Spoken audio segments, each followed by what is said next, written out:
Oh, man, just already working. Thank God for the divinity of work, in fact. Say again? That's fine.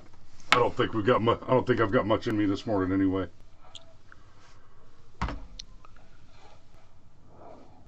All right, good morning. How we doing this morning, Cameroon?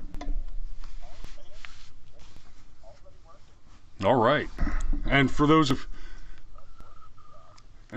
you watching in the audience out there, let me know how the sound is. We had a lot of problems with sound yesterday. I worked my ass off on some troubleshooting. I think I identified the problem and repaired it. So leave us a comment on how that's going. All right, so let's jump right into this. What we're talking about this morning, we're going to talk about Twitter. Specifically, we're going to talk about this tweet from Governor Kristi Noem. South Dakota experienced a truly incredible year. Despite the pandemic forcing businesses to adjust, we have perhaps the strongest economy in the country. Our unemployment rate is back down to 3.5%. We ended the 2020 fiscal year with a budget surplus. South Dakota businesses cut the fewest hours and the fewest wages of any state in America. They had the lowest decrease in demand for their products and services. South Dakota's economy took a hit when COVID came, just like every state, but we've come roaring back stronger than ever. So there's a couple of things that I want to discuss related to this set of tweets. One, South Dakota did less to fight the pandemic than any other state in the Republic.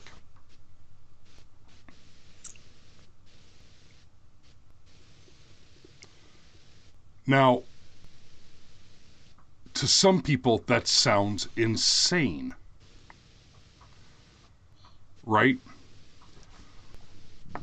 But let's just, before we get too far down the rabbit hole on anything else, let me just point out, South Dakota is right there on the list. So you've got 1, 2, 3, 4, 5, 6, 7, 8, 9, 10, 11, 12, 13, 14, 15, 16, 17, 18, 19, 20, 21, 22, 23, 24, 25, 26, 7, 8, 9, 10, 31, 2, 3, 4, 5,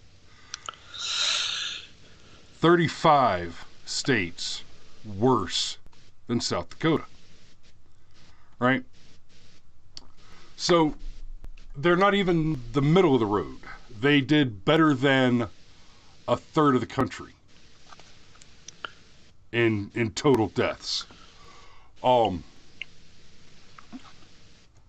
nonetheless, she's getting lambasted by commenters on Twitter. 1 in 10 South Dakota nursing home residents have died due to your callous indifference, which you've cloaked in patriotism. They had lives. That's why they were in families, a nursing home. They had home. value.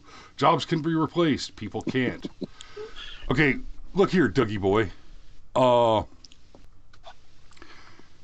You're talking about people in nursing homes. Now, yes, they had lives, they had value, but That's why they were in a nursing home. Yeah, that's why they were in a nursing home. And we're not talking about people. We're talking about people who, by and large, would not be alive if it were not for a facility like a nursing home, right? We're talking. You're not in the nursing home. Because you're talking about nursing homes. You're not talking about a retirement community here. You're not talking about, well, I'm 65, 70 years old. This ain't the villages. I worked hard. I made good money, and I wanna go and live in this retirement community where the golf and the tennis and the all you can eat bananas Foster on crepes is just on tap. Right. We're talking about nursing homes.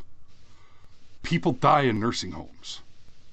In fact, there's an argument to be made that's why they go there. And as far as whether or not those deaths are related to the COVID, yeah, probably. Since 90% or is it 80%, I think, 80% of all COVID deaths are above the age of life expectation, or older than life expectancy. right? And the vast majority of those include significant additional comorbidities. So sure, let's go ahead and nitpick that 10% of the highest risk people in the world in this one small demographic sample died from the disease. That's not cataclysmically high numbers. Yeah. If you were talking about a 10% death rate in the general population, including all the health, that'd be a very different story, right? You know, you start talking about the general population, a 1% death rate, a 2% death rate. You know, like, say, for example, with diseases that are not COVID-19, whose survival rate is well over 99.9%. I didn't do it. Right. It's somebody at the Home Depot being safe. By the numbers, They were letting you know. They were letting you know that they were backing COVID up. patients have a near perfect win record. Well, that's a terrible sound.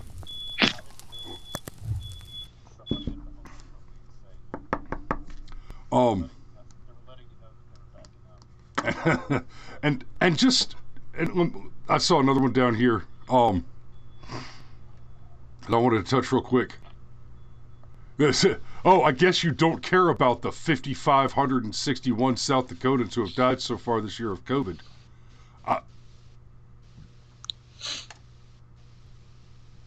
I think you meant 1,300. So, yeah, sure, it looks way worse when you just make up your own numbers and, I don't know, Democrat fucking lie. Nice job, Lisa. You're a liar. Or an idiot. Now, okay, and so they pull out, so Homeboy pulls out this this list of rates.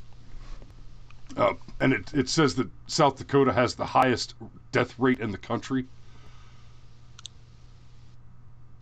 You're still talking, the population of South Dakota is just under 900,000. That can't. Right, and this chart's showing that they have a death rate of 2.8%. The 2.8%. And that's as of a couple days ago. I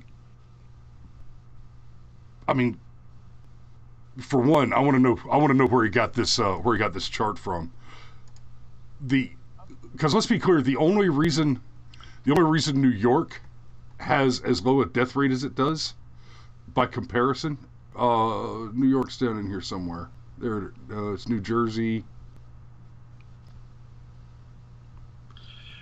There it is, New York. Look, but that 2.8%, you know, it's saying New York has a any less sense. than 1% death rate. If it was going to be 2.8%, they have to have somewhere around 18. No, excuse me, 27,000 but deaths. What's the population of New York They've got State? 1,300. Oh, let's see. Now it might be a 2.8% death rate based on the infections, and as so frequently happens, Correct. If you throw out everybody over 65, you fall down to, you know, like that 0.1% death rate from contracting the COVID, which falls in line with we talked about it before. I mean, that's the flu. The very young and the very old are susceptible to the flu, but between the ages of 6 and 60. The flu just means you lay in bed for a few days and drink some Gatorade and take some vitamins and have some hot tea with honey and lemon and, you know, maybe some chicken noodle soup, and you get over it.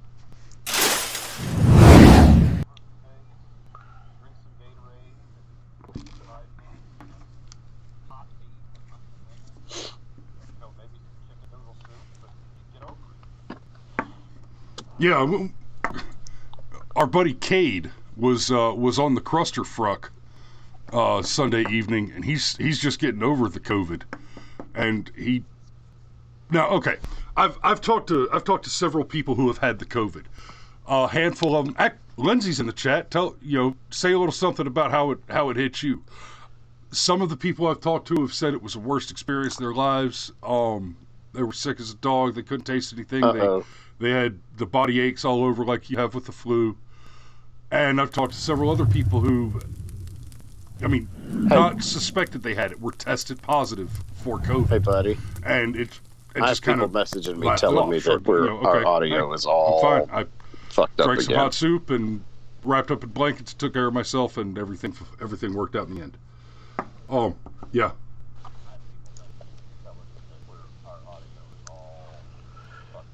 To be fair, I think this was sent as a group message to you and I both. Text? Why aren't they? Say it in the chat, guys, so I can see it. Don't just tell Cameron.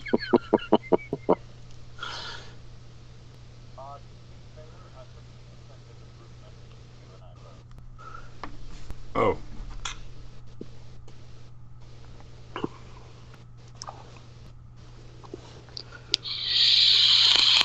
Okay, well then, I guess we'll have to take another swipe at the fix. Let's stay live for just a minute so I can pull up some data. I need to actually see some streaming data here real quick. So, you guys in the chat, what are you seeing? Let me know. That sucks.